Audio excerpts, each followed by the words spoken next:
Live from Brooklyn, it's Ask an Engineer. That's right. New look, new intro, same hacker, goth, losers. We're still the same. You're stuck with us. We're broadcasting live from close to downtown Brooklyn. We still know who our enemies are. No. Okay. I saw that on a t-shirt. I thought that was pretty cool.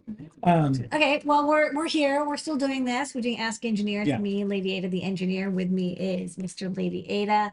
Camera control running this show. We're here for the next 55-ish minutes. You get an hour of our time. We're going to tell you all the news in making, hacking, coding, soldering, Sure. 3D printers, snakes, Raspberry Pis, and more. We've got a full show, so let's kick it off. Mr. Lady Ada, what's on tonight's show? And not only are the graphics getting updated, we moved factories to Industry City, Brooklyn. We moved Brooklyn ourselves. There's a lot new ahead, so you're going to see a lot of cool things every week. That's all I can say. But this week, let's get it started. The code is 5 Alive, 10% off a native free store all the way up to 11:59 p.m. Eastern time.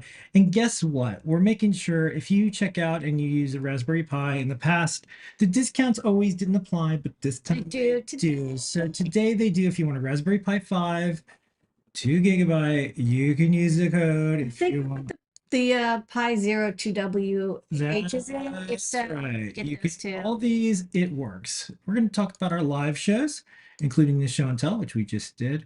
We're going to talk about Dusk of Lady 8, including the Great Search. JP's off this week, so we'll be showing JP's product pick of the week next week and more. We're going to do a little bit of time travel and some news in the world of makers, hackers, artists, and engineers. Some Python on hardware stuff, a little bit of recap from CircuitPython Day 2024. Some open source hardware news, including our guides from Adafruit Learn System and Playgrounds. We got some advanced manufacturing made in Brooklyn, cool time lapse that we just did with our machinery. We got some 3D printing. We got Ion MPI, new product introduction this week. It is Analog Devices, brought to you by DigiKey. Thanks, DigiKey. We got Top Secret, new products. We answer your questions. We do that on Discord, adafruit.it/discord. Post your questions there throughout the hour. You could also just save them to the end. Don't matter. We get to them either way. All that and more on, you guessed it, Dun, dun, dun. Ask an Engineer. I love these new graphics. Yeah. That's the first time I'm seeing them too. This is the first time you've ever seen them. I know. So be surprised. Code's 5 Alive, Lady Ada, as they add stuff in their cart to get free stuff in addition to that discount with get. Okay, $99 or more, you get our cool PCB gold coat with black background Adafruit logo coaster. Keep your desk nice and clean. You get cold drinks. Don't ruin it. Hot drinks too. Orders of 149 or more get the KB2040. It's a Pro Micro pinout compatible board. It's great for updating your keyboard projects or other microcontroller projects to the RP2040. Free shipping when you order 199 or more UPS ground in the continental US. And we still have some Circuit Playground Expresses. So 299 or more, you get a Circuit Playground Express, our favorite all-in-one dev board, great for learning electronics, programming, microcontrollers, and more. You can code in Arduino, CircuitPython, MicroPython, code.org, CS Discoveries, or MakeCode. Okay, and you know that code works. Okay, so we're going to talk about our live shows. We do these every single week on StreamYard. So just look for the link in Discord. Come on by. The live show that we just got off the air was Show and Tell. Show and Tell. This was neat this week.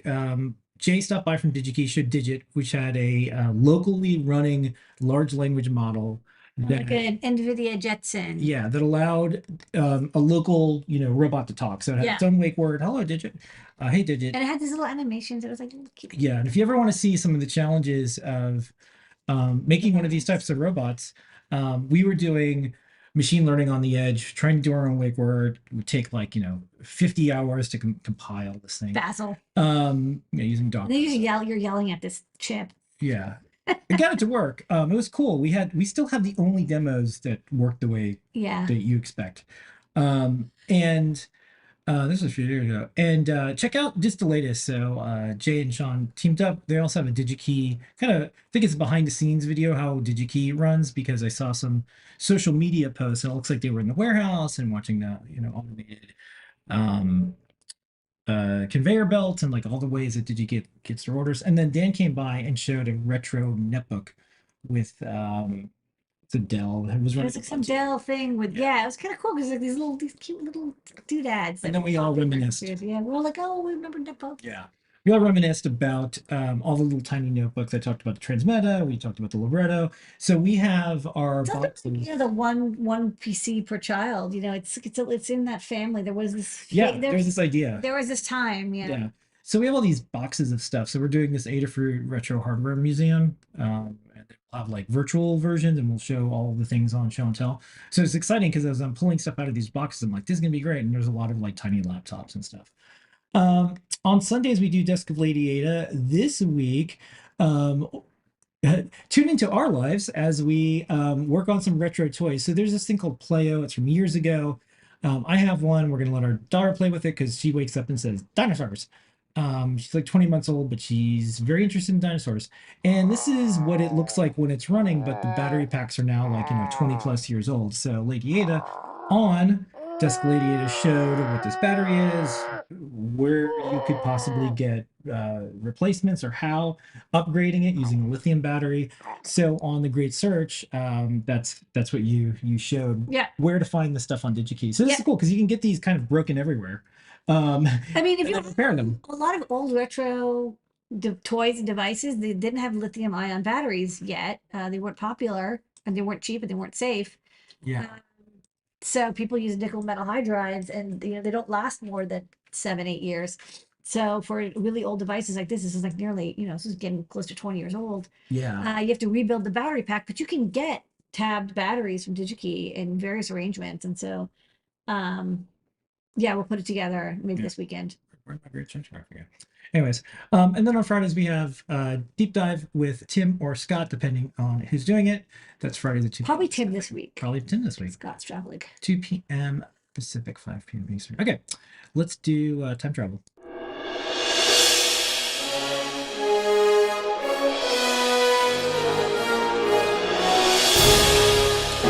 Alrighty, time travel. Back in time or something like that. There's Back to the Future vibes. Okay. Time travel is when we look at news that's going on, important things. This one is interesting because it is a glimpse of the present, a nod to the past, and by the time maybe some of you see it, it'll be over. What is it? Well, it's a Kickstarter. There's a Kickstarter going on right now. It is Particles Tachyon. We never cover Kickstarters, but Particles is an exception because they actually ship hardware. So we know it's going to work out. They are, this is earlier in the day, they already hit their goal, that a goal of $10,000. They were up to 361K. There was about 1,700 backers with 7 days to go. And today they announced, and they had a little nod to the past years, Zach, the CEO, and Lady Ada hanging out at Adafruit headquarters 2019, which does not exist anymore. We've moved out of there. It does not exist. That area is Gone. empty. Gone. 2019. Pre-COVID. Look how happy we were. We were so like, la la la, what could possibly go wrong? Yeah. So there's a little bit of background. They posted this up today. The big news is if you are a backer, all 1,700 of you, you get a free year of Adafruit IO Plus. $99. $99 value. And people are already talking. They're saying fantastic news. Love Adafruit. And the cool thing is that you can use the cellular modules on the Tachyon to connect to Adafruit IO to do Yes. data logging, and then you can use It's a Snap to like interface with like your phone. You can use dashboards. Yeah, eventually, if you want to like go big, go to Azure. We have tutorials on how to use Azure as well. But if you're just getting started, just want to graph some data, and you don't want to get into a whole big dealio, Adafruit IO is the fastest way to get started. If you backed it, you already got it, and they tell you how. There's a post up, but wait, there's more. They're also going to get a cricket hat to the backers. There's more information about that, how you can add it to their stretch goals and more. And check out. We'll do some tutorial projects in cellular remote control and using Adafruit IO. Maybe check out the Kickstarter. What I want to see right now, however, is since I've gone live. Yeah, so I was 10 more backers. Yeah, there's 10 more backers. So I think this is working out. Good. I'm glad. So this is live on the website. So that is our time travel news for the week this week. All right, let's do some Python on hardware news. As many of you know, last week was CircuitPython Day. Thank you to everyone who participated. It was the snakiest day of the year. This year was August 16th, CircuitPython Day 2024. Lady Ada took off her usual makeup and put on her regular makeup. And we did some talks throughout the day. All the videos are posted. These are on YouTube. You can see things like CircuitPython, a game jam with Tim, deep dive with Scott, John Park's workshop, the chat that Lady Ada did, CircuitPython project highlights, bootloader podcast, maker chat, Guy DuPont, CircuitPython coffee hour with Dan and Scott, and 3D Hangouts CircuitPython Day. And that brings me to a video that we did not show last week. So enjoy the video that Noah and Pedro did, all about the countdown timer. You can use this for other stuff too. So this is just not just CircuitPython. Not just CircuitPython. But you know, it is in a year from now. You can start now. Could start now. CircuitPython Day, we code. You can build an LED sign to count down the days to CircuitPython Day. This year, CircuitPython Day falls on August 16th, and we wanted to create a special countdown sign using NeoPixel LEDs. A single LED lights up each day leading up to August 16th. Our 3D printed sign is in the shape of Blanka, our official CircuitPython mascot. Each LED is fitted behind a 3D printed bulb to create 16 lights, representing the days in August. This is an IoT project powered by the QtPy ESP32S2. This IoT dev board features the ESP32S2 chip from Espressive. It's got 4 MB of flash, onboard STEMMA QT, and USB-C. The CircuitPython code uses Adafruit IO as a time server and sets up the timed event to light up all of the NeoPixel LEDs. You can edit the time zone in the top of the code and customize it to count down any special event or holiday. To get the code, files, and tutorial for building this project, visit the guide at learn.adafruit.com. We code and play the open source way. I really like how Blinka is shaped like the Ouroboros symbol to represent the cycle of CircuitPython development. We hope this inspires you to celebrate CircuitPython Day with us, and be sure to check out all of the live streams and content on August 16th. Open source way. Play. So thank you for making this a fantastic CircuitPython Day. Adafruit Daily is where you get the newsletter delivered every week. This week's was highlights and more for all the things from CircuitPython Day. Do check that out at adafruitdaily.com. Let's do some open source hardware news. Last week we talked Spin the wheel. Well, we talked about how we had 777 open source hardware certifications. And I made a graphic using like, the OpenAI Dolly stuff. It was okay, but we made a real graphic. So this is it here, celebrating 777. We've already passed this. Certifications. And there's an Adafruit sticker on Adabot. Adabot's mouth is 777. There's an OSHA sticker. SparkFun has the second most, so we put a SparkFun sticker on there celebrating 777. If you do open source hardware and you want to demonstrate your commitment to making sure it's open source, that is a way. So on the Learn system this week, Lady Ada, we've got some guides. What are they on the big board this week? Okay. So new guide for today is Anne went out and tried out the new VS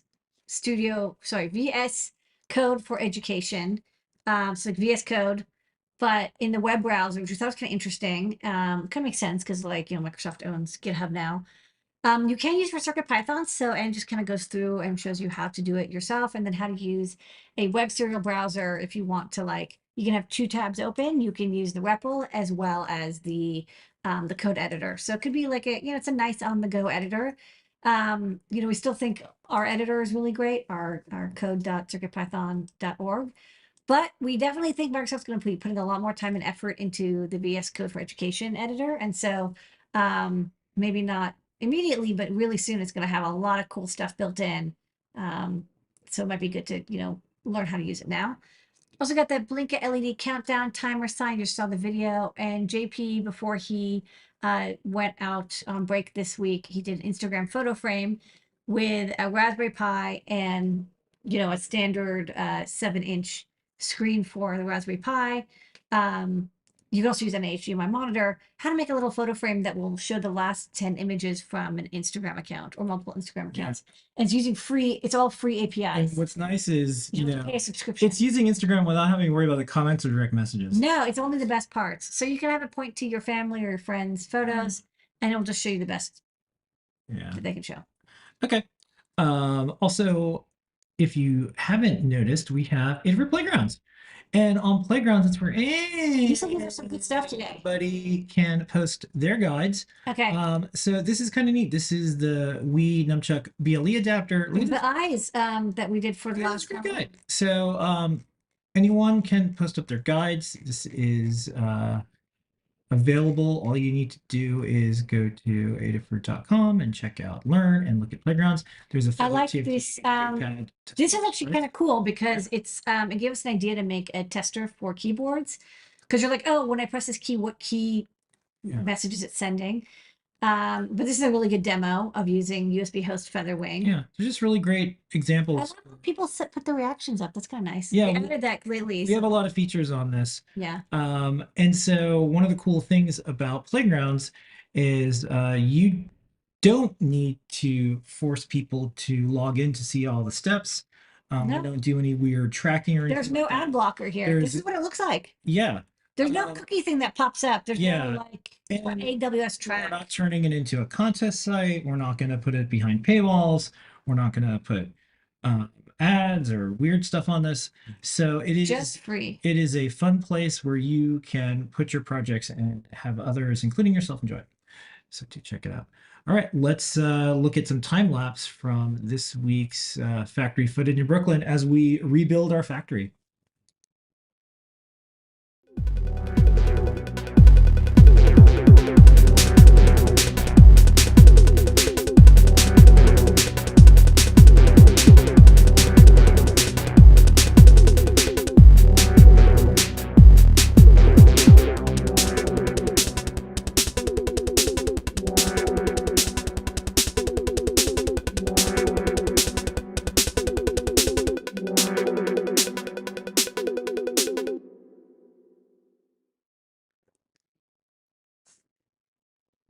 All right, it's curtain time. There's some so for 3D printing this week, we showed the Circuit Python day. So we're just going to do a speed up and then we're going to roll right into Ion and PI. Take it away, and Pedro.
All right, don't forget the code is 5alive. Let's do some eye on MPI.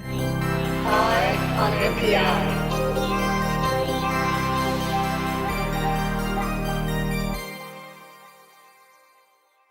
Eye on MPI brought to you by DigiKey and Adafruit. This is new product introduction. This week it is from Analog Devices. Lady Ada, what is the NPI new product introduction of a week?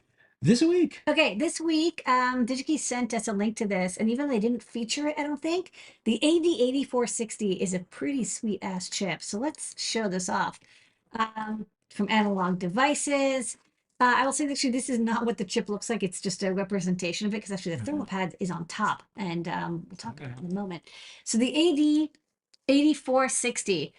This is, I mean, the short description at the top is pretty self-explanatory. It's 110 volt high voltage plus or minus 55 volt, 1 amp high current output, arbitrary waveform generator with integrated 14-bit high-speed DAC with SPI or parallel control.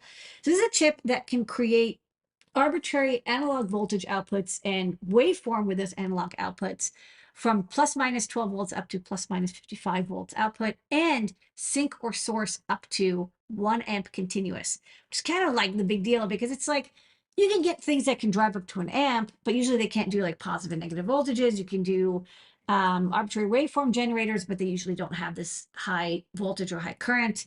1 megahertz signal bandwidth, kind of cool chip if you, it's definitely filling a need if you're like, I need to create, they say test equipment or piezo drivers, but if you're ever dealing with like weird analog devices that you're testing or calibrating or specifying, especially if you want to do that on the road. Because normally what you would use is a function generator. We had these in school. I don't own one anymore, but these are devices that will create, arbitrary waveforms. You're like, oh man, I need a 10 megahertz square wave or a 400 kilohertz sine wave into 50 ohm load. You get one of these, and these are great little devices. They sit on your desk. They're not even that expensive. This the one from LaCroix even is like $1,000, which is a great deal. Maybe I'll pick one up. It looks really nice. Even has a nice big TFT screen on it. But the problem is that these are really big and heavy and usually really loud. And if you want to integrate this into field management, like, you're sending people to calibrate equipment and they have to be able to generate these voltages to do, on the fly testing of devices or motors or robotics or sensors. Or you want it to be built into the device so you can do soft calibration. You're not going to put this like 40-pound beast in there. So basically it's like a DAC. It's like your everyday 14-bit DAC. It's just really beefy. It's like really beefy. Like there's Every week we try to do something where we could put a picture of a hamburger in. I know. Well, this time this is from This week we Shucktown could. Tavern. Thanks, Susan, for the Flickr image. You're getting attribution with this is like the tastiest looking hamburger image on Flickr.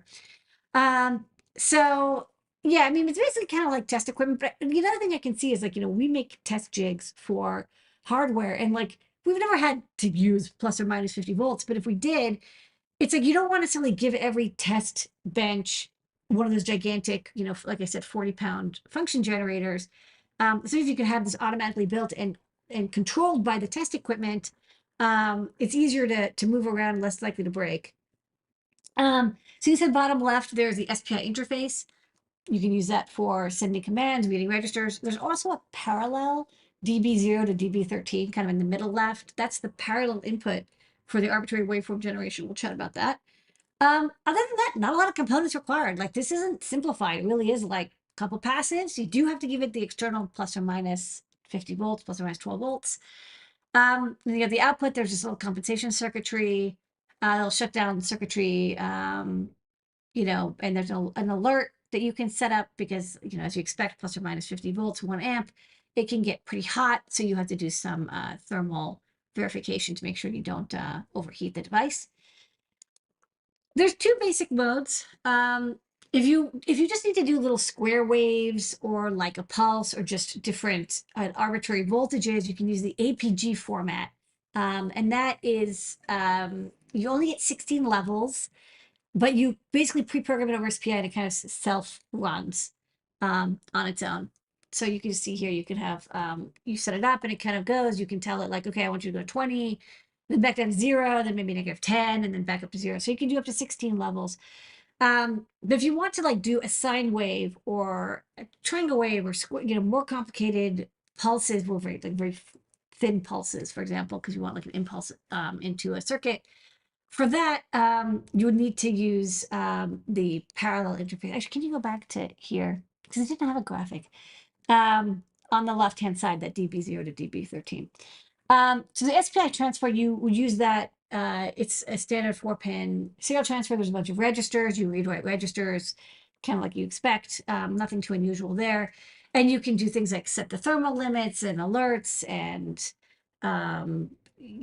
what kind of like gain you want and what the external voltage references are, etc. If you're doing the parallel mode, the other thing is you need to drive it with something really fast because it doesn't have internal RAM. So like if you want to do a sine wave, you'd want to maybe generate like a couple 100-point sine wave, 14-bit DAC signal, and you have to like continuously pulse it. So you need to use something like an RP2040, RP2350, or you could maybe use some external SRAM that's parallel, load it up with all the data, and then you could just use like a binary counter, a simple output that just clocks through the data to pulse it out into this driver. I think on the eval board they use an FPGA or something, which is fine too. But you definitely think about it. Like if you want to connect this chip to a Raspberry Pi, just be aware that if you want to use the truly arbitrary waveform generator, you'll need something that can generate that waveform in binary signal very, very quickly. Nothing to watch for is, of course, like I said, 1 amp, plus minus 50 volts a piece. Even, half an amp at plus minus 20, that's a lot of amps. It's a lot of watts. And so you're going to need to heat sink it. And so there's a thermal pad on the top, not on the bottom. So you can apply a heat sink and a fan. I think the eval board even tells you like how to get, or maybe even comes with one, a heat sink and a fan. You can drive that current, but you do need to dissipate the power off because it's not switching, it's linear. So if you're sourcing, sorry, if your power supply is plus minus 50, but then you're driving 12 volt, you have to dissipate that 50 minus 12 volts somewhere. Package is a TQFP. Other than that's pretty standard. I think it's 0.5 millimeter spacing, easy to use. Most of the pins are ground, or like I said, that 14-pin parallel input. Not a lot going on in there. It's kind of nice. I like a simple design. Here's what it looks like on the eval board. The eval board is in stock at DigiKey as well, and it comes with a driver too that helps you get started. So this thing that plugs into the side there. This is like a nice chip. It's like this could really easily solve somebody's problem. I can see somebody being like, I don't want to create the drive circuitry, the amplification, and the DAC, all 3 separate things. I want to have it all integrated. This will do the job. This is the controller board. Like I said, you can use Windows software to drive. Like it looks like an FPGA there in the middle that actually does the waveform generation. And this chip is in stock. It is, yeah. We're still not used to this idea. We'll get over it eventually. Something like this, which is kind of like funky and arcane. Wasn't there this meme like Depression era folks? Afterwards, they always like saved the cans for everything. They really made things stretch further, even though decades later there was more surplus. People that are like, I'm never throwing away like a quad op amp. You're like, who's ever gonna need like a TS 924? But then like in the middle of the part charge, you're like, I'm paying $10 for a TS 924. This sucks. Did you want to play this video? It's a little longer than our usual ones, but do you want to play it? Time. Yeah, Let's play it. Okay, so we're getting this video, and then we'll do new products out on the other side. Enjoy a video from Analog Devices. As the automated test equipment market evolves, so too has the demand for solutions to test devices at higher voltage. Many emerging technologies benefit from high voltage, promoting higher efficiency power delivery. Driving higher voltage enables power delivery at lower current, which condenses the form factor and improves the power efficiency and affordability of systems. Typical discrete solutions suffer from size, speed, availability, and reliability limitations. Integrating high voltage solutions into a single chip unlocks new potential for the next generation of automated test equipment. Introducing the AD8460, an analog device's industry-first high-voltage, high-current, arbitrary waveform generator with an integrated 14-bit high-speed DAC. The AD8460 combines efficiency and reliability into a power-dense package, offering superior design-in ease, configurability, and safety. The product is optimized for high-power dissipation in a thermally efficient 12 by 12 mm TQFP package with topside exposed pad, allowing for mounting of a heatsink and thermal management. The AD8460 integrates a full signal chain for high-voltage test, a 14-bit high-speed DAC converting digital input, a novel high-voltage amplifier enabling precision and high-speed analog performance, an integrated high-power output stage delivering high current output, a digital engine enabling programmability for the chip, and analog protection features. Each of these blocks result in an impressive single-chip solution, solving a variety of customer challenges in the high-voltage space. Optimized for capacitive load drive at high voltage, the amplifier features slew boosting up to 1800 volts per microsecond. Output slew rate can be controlled either digitally through edge speed control or with external compensation to enable stable load drive within the 1 amp current drive capability. With these controls, the AD8460 features unlimited capacitive load drive. Input to the AD8460 can be programmed between analog pattern generation and arbitrary waveform generation. For simplified pattern generation, APG mode offers up to 16 selectable voltage levels. In AWG mode, 14-bit digital data is streamed to the input, and clocking of the part translates the current digital code to voltage at the output, enabling the creation of unlimited complex high-voltage waveforms. Monitoring and shutdown of devices under programmable conditions keep operation within the safe operating area with adequate response to system faults and maximizing testing uptime. With the AD8460's compact bits-in power out High on NPI.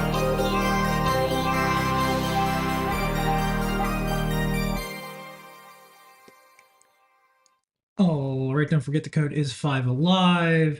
All this free stuff. And Raspberry Pis are part of the discounts now. So enjoy. Shop. Help us fund this giant move. Okay, new products time. New.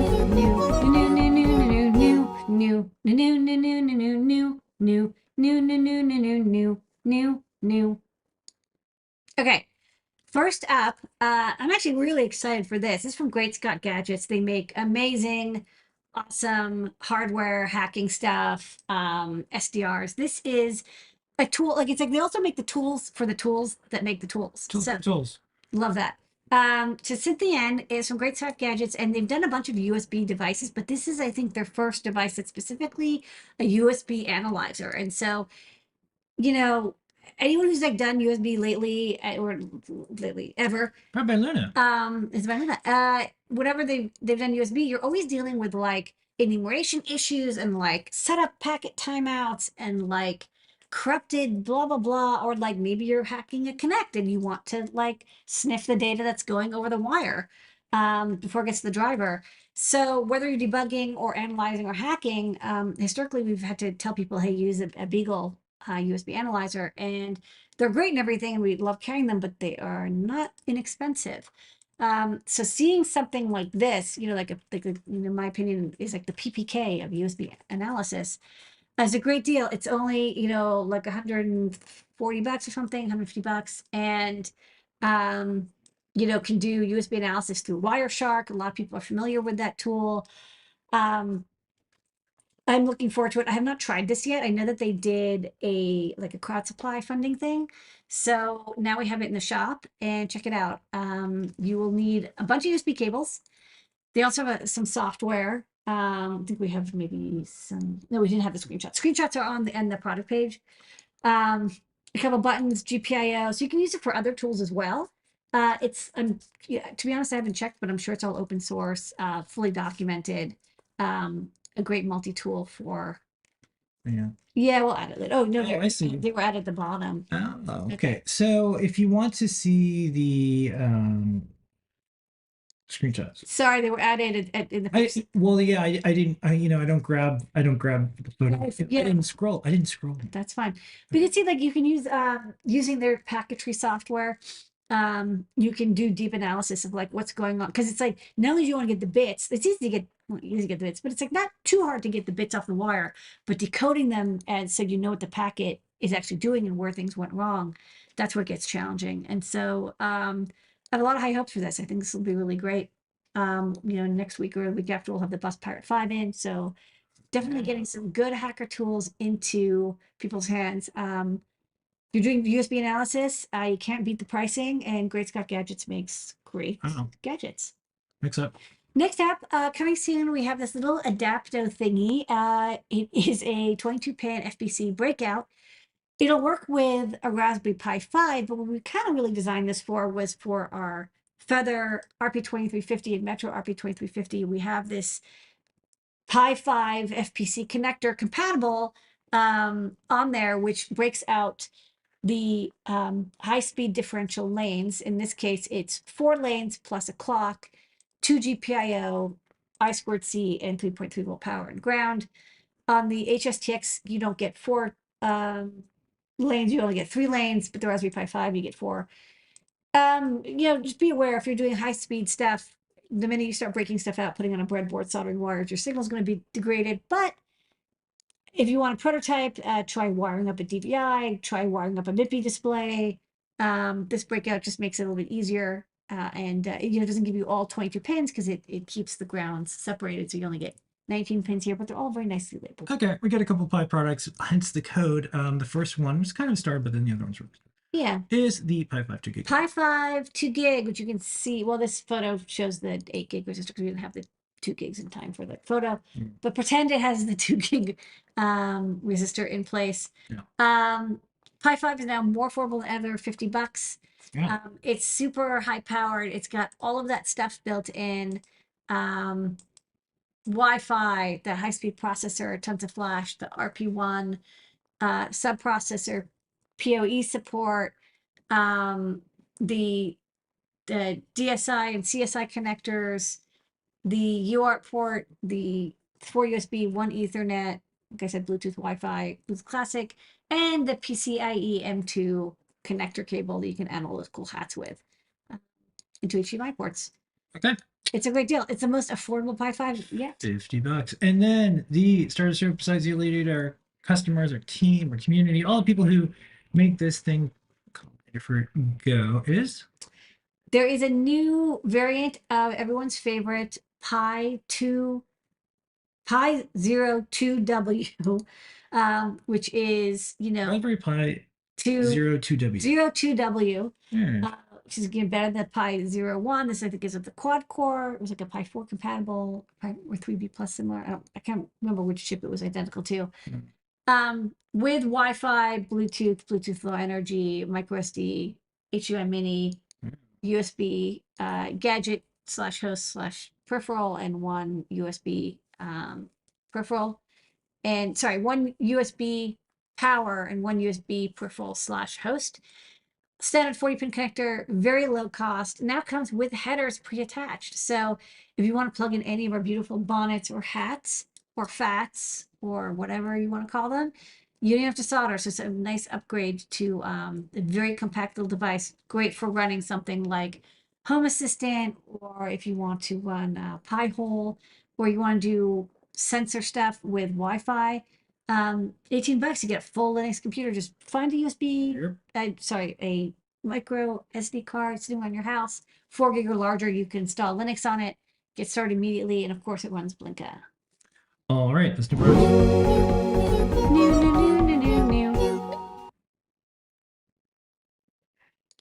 Okay, don't forget the code is 5alive. We are going to do questions, put them up in Discord. I have some all ready to go. But first, we're going to do some top secret.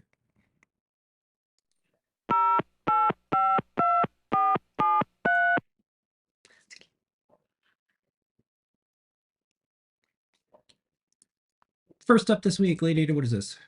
I made some ESP32, like it's ESP32 C6 or something, Trinkies. So I kind of, because I'm playing with Home Assistant, and I was like, oh, I want to have something that plugs into like a little wall outlet. It has I2C, it has, power ground and a GPIO, so you can do like NeoPixels or PIR sensor or whatever. Little NeoPixel, and then just a little support circuitry. This is the ESP32, so it's got a USB serial converter.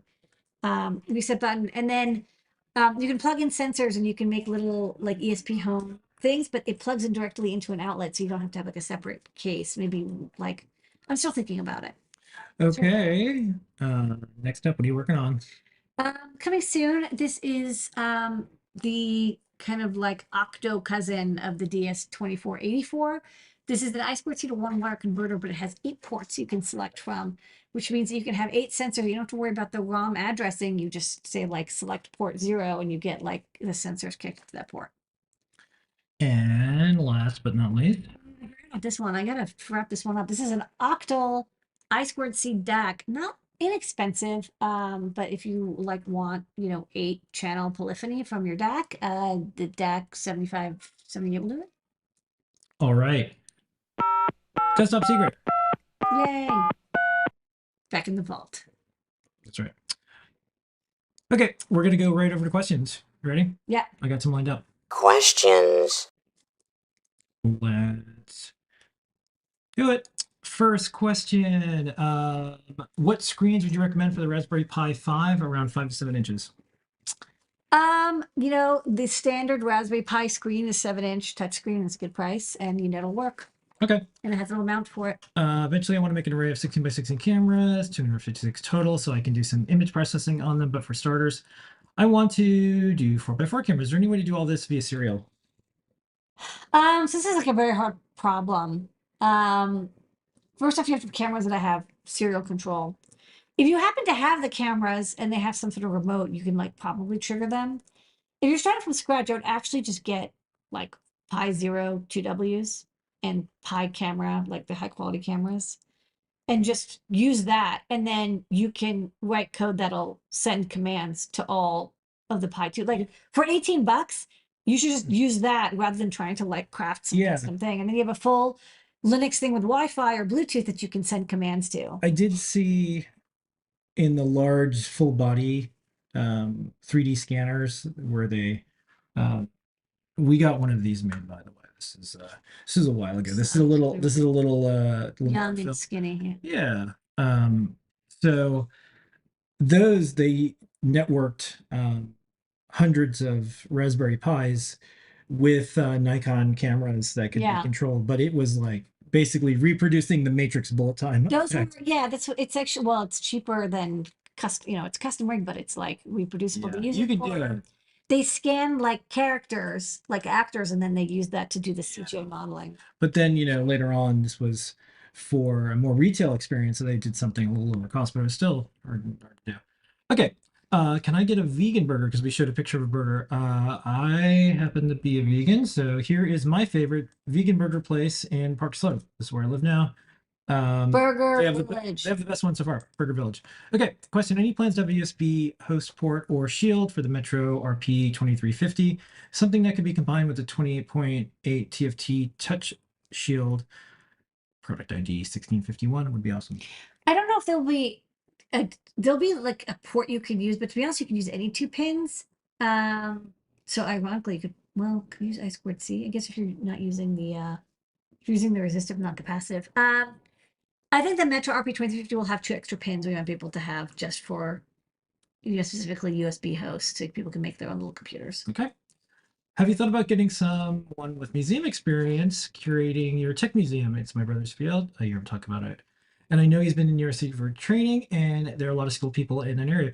Believe it or not, we have museum curation folks on the Adafruit team. Yeah. They used to do that before they worked at Adafruit. But what we'll probably be doing is kind of showing our work as we go along, because as I unpack and we put some things in the Adafruit museum, I'll probably enlist the guidance and help of the entire worldwide internet, and I'll regret that later. No, I will probably enlist some friends and folks who are close to the fruit, so we get kind of the best experience and what we want to show and do. So the answer is yes, we probably will. Okay, next up, Has anyone worked with Auracast? I'd like to interface with some hearing aids that are Auracast enabled. The NRF 52840 does not seem new enough, but the NRF 5340 looks like the winner. Any thoughts from others' experiences? We haven't I done don't know, but this will be a good one for the Nordic Forum. They have engineers on staff there, and they'll definitely be able to tell you and give you example code for Orcast if there is some. Probably is for the NR53. Okay, I'm part of the skate community here. Wondering what is the smallest round screen you have? I have some ideas to trick out custom skates. Oh, like that'd be cool. Oh, I don't have any round screens roller- that small. Roller skates. But ask Todd Box. He just showed off a round screen. Yeah, on our show and tell, Todd Butt just showed a really neat Circuit Python demo with a Raspberry Pi Pico W, or is it Pico 2? It was the Pico 2. Pico 2. And the performance is great. So that might even be That how might you be want to great. do it. You might even want to show it. And the music could play through at Beep, boop. 44 kilohertz. Yeah. Right? You know, So yeah. musical skates. Yeah. Todd Bot. Todd Bot's your man. Yeah. Let's see. Let me make sure I handle the other chats.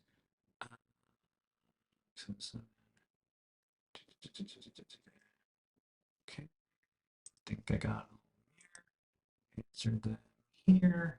Answered them here. Don't forget the code. Oh, here we go. What's the lowest cost way to have a processor that does Ethernet in some form of high-speed GPIO? I want to use two of them to build a data diode. I think there's RP2040 Ethernet boards that people have made. With the WizNet 5100, that'll do the job. Okay. Todd uses the GC9801. That's the round screen by a lot of hackers. Question: any plans for a dual ESP32 variant board connected by I2C or serial? One could be thread matter and another Adafruit IO for something else. Kind of hoping they let you just use it in one processor, right? Like, I mean, isn't that the goal? Yeah. You don't Do we have ever that. want to stock the GC? I know, I do. I could have some samples. I just like it's on my gigantic. I'm missing it.